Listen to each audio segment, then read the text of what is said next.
Alright, this is the Blackberry Clamshell 9670 software review from Drifter.com. On the front screen here, you can see a fully functional clock that is customizable. You can also see your basic battery status as well as the network status, and I will go into a little bit more about the possible future functionality of this screen later in the review. But let's get to the goodies. os6. You can see a little bit different home screen here. 8 icons, 4x4. This is customizable. Also up here you have a search bar where you can basically type in anything you want, and you can do a local search of messages, email, music, go to YouTube. This also works just by typing from the home screen. You don't actually have to be in the search bar. You have your profiles up here as well. Select different profile. You can change your profiles. That's pretty much the same as os5 was. Also, some of the other functions down here, your messages look the same. If I go into contacts here, it does look a little bit different, although functionality is the same. It is basically just a little bit whiter, if you will, and more spread out. Also, your phone, it works just like any other phone. I'm going to go here and I'm going to look in media a little bit. Also, if you noticed, when I pushed the trackpad in one time, it expanded the row of 2 icons into each individual folder, and you can scroll between folders, downloads, media, favorites, frequent, and all. But I came down into media here. So if I open up music here, I'll show you a little bit about the redone media player. First of all, it opens up to all songs, artists, albums, genres, just like the other media player did. But when you go in, you'll notice it looks a little bit different. You can see all my music in here. I'll show you what it looks like when I play a little bit of it here. I'm going to grab some of my favorite Bob Marley, Three Little Birds, because there's nothing to worry about here. You can see the external speakers on this device are fairly good. It'd be tough to use outside, but in an office or a room, it works perfectly fine. A little bit about the functionality of the media player here. You can grab the bar down here and fast forward or rewind. You can also click on the artist here and see other albums by the same artist. You can use a cover scroll here, kind of similar to what the iPod uses to go between songs. It'll tell you how many songs ahead it is and what the title of the song is. And by simply selecting it and clicking it, it will play that song instead. So it does make for much more pleasing navigating through your music from artist to artist. And in my opinion, I think it definitely is a step up. I'm going to pick one of my favorite Bob Marley songs here, and while that's playing, I'll back out of here.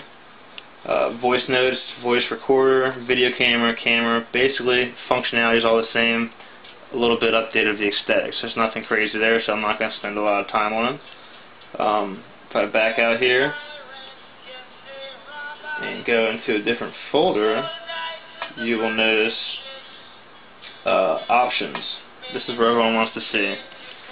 Sounds and ringtones. Obviously, there's a little bit more customizable options in here. It looks like RIM wanted to go back to allowing you a little bit more full functionality, whether you wanted to add or create your own profiles. We saw some of this in 5.0, but it's come a little bit further in 6. I'm not going to spend much time in there. Connectivity. This phone does have Wi-Fi. Obviously, you can connect to Bluetooth, and one thing I do want to show you in here is that if you come into mobile network and look closely, this CDMA device actually looks like it was ready to be activated on Sprint.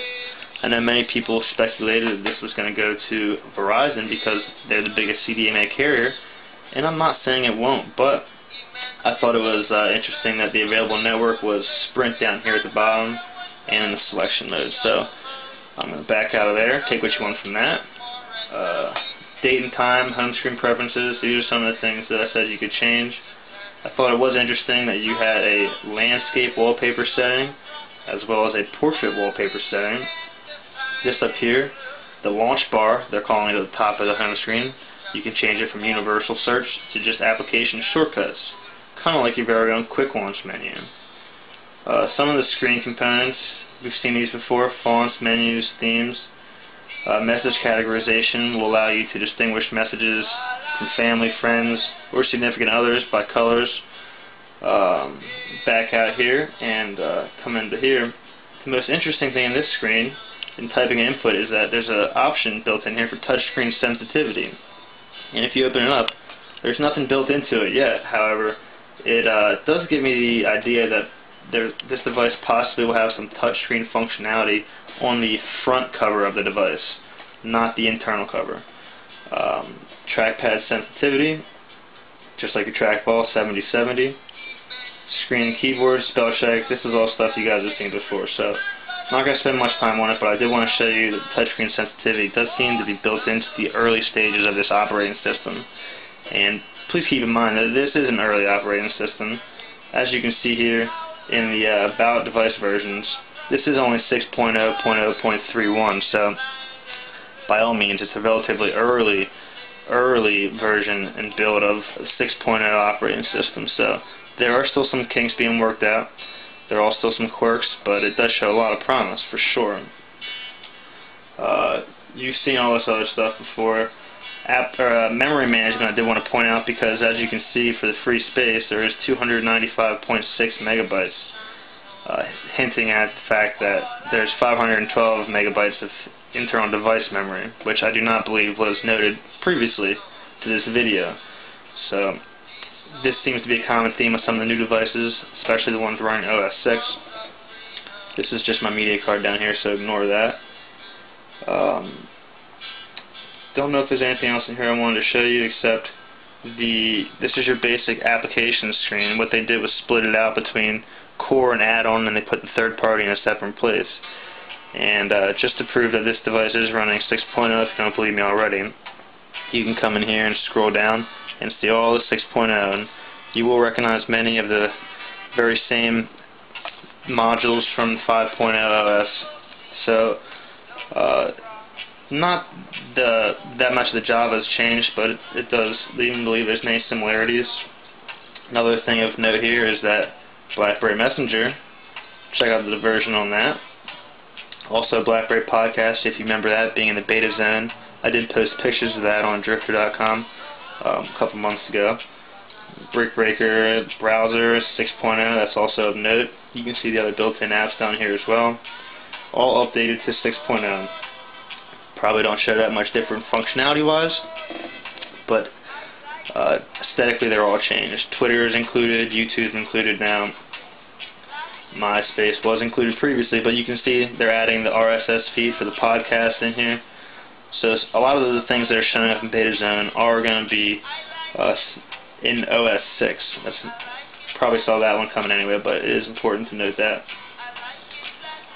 Popping out here, call management. I'm not going to spend too much time in here either, because functionality is all the same. It's just put in a different place. And as you can see, like I mentioned, they separated the third-party applications out down here now. So I don't have any in here either, but this does allow you to configure what applications are searchable from your quick launch bar at the top of your home screen. If you remember that launch bar, so you can control what goes up there through this screen right here. One other thing to note before I go on is that I forgot to mention this in the hardware review, but if you look down here at the trackpad, there is a light around the pad, which I do not remember seeing on the 9700 or the 9650 or any of the other new trackpad devices, so it is important to note that. You can see this is kind of all mixed up because this is your most frequent used applications, so this kind of updates depending on how frequently you go into them. Besides that, I'm not sure there's that much more I wanted to show you, except that I thought it was cool. You could go from one screen to the other just by the flick of a thumb. And if I back out of here now, you can see I'm back to the home screen. You can see there's that launch bar at the top. And at this point, I think that's all I want to leave you with for right now. I will dive into it a little bit more as I spend some more time with the device and pick it apart even further, but for right now I think that gives you a good taste of what OS6 is all about, and it also shows you that RIM is doing good things, and while some people said there might just be small changes, I do see some bigger changes and some functionality built in for some real exciting things here in the future. So keep your heads up, keep your eyes out for more exclusive videos from Drifter.com, and as I pick apart the operating system on this device, please keep your eyes out for some new files floating around the internet. Thanks for your time, and I hope you come back and visit us again.